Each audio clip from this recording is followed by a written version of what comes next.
Considérer que le référendum du 12 décembre aurait réglé la question de l'appartenance de la Nouvelle-Calédonie à la France serait, de mon point de vue, source de bien des désillusions et bien des problèmes futurs.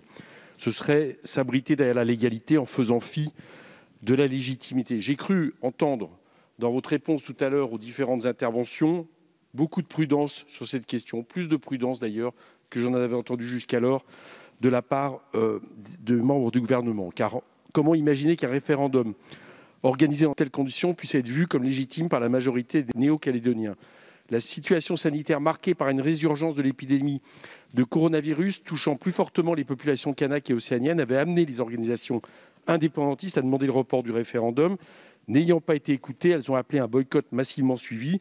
Je rappelle que les deux premiers référendums prévus par l'accord de Nouméa avaient vu des taux d'abstention de 19% en 2018, 14,3% en 2020. Celui du 12 décembre a été marqué par un taux d'abstention de 56%, soit plus de la moitié du corps électoral. Ce passage en force, monsieur le ministre, a été une faute. Les 3 décennies écoulées depuis les événements douloureux connus par la Nouvelle-Calédonie avaient été marquées par un esprit de compromis. Le sens de l'écoute des différentes parties en présence avait permis d'apaiser la situation et de maintenir la guerre civile. En voulant clore au forceps un processus de 30 ans, je le dis, le gouvernement a commis une faute et a au contraire mis en péril ses acquis et ravivé les tensions. À défaut d'avoir agi sagement, vous pensez pouvoir vous raccrocher, le gouvernement du moins, à la sagesse des négociateurs de l'accord de Nouméa. Ces derniers avaient prévu que, quel que soit le résultat du dernier référendum, celui-ci soit suivi d'une ultime phase de négociation, soit en cas de victoire du oui sur les conditions de l'accès à la Nouvelle-Calédonie à la pleine souveraineté, soit en cas de victoire du non pour déterminer le nouveau statut de l'île.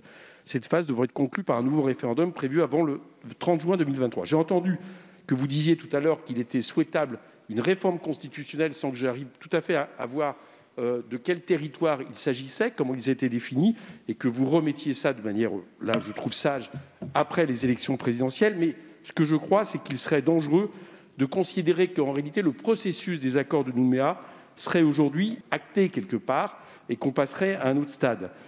C'est un tout, et votre méthode met en péril, y compris cette ultime phase de négociation. Donc ma question, avant de penser à l'avenir institutionnel de la Nouvelle-Calédonie, comment comptez-vous réunir à nouveau les conditions du dialogue et une sortie par le haut de la crise qui a été créée par le gouvernement ?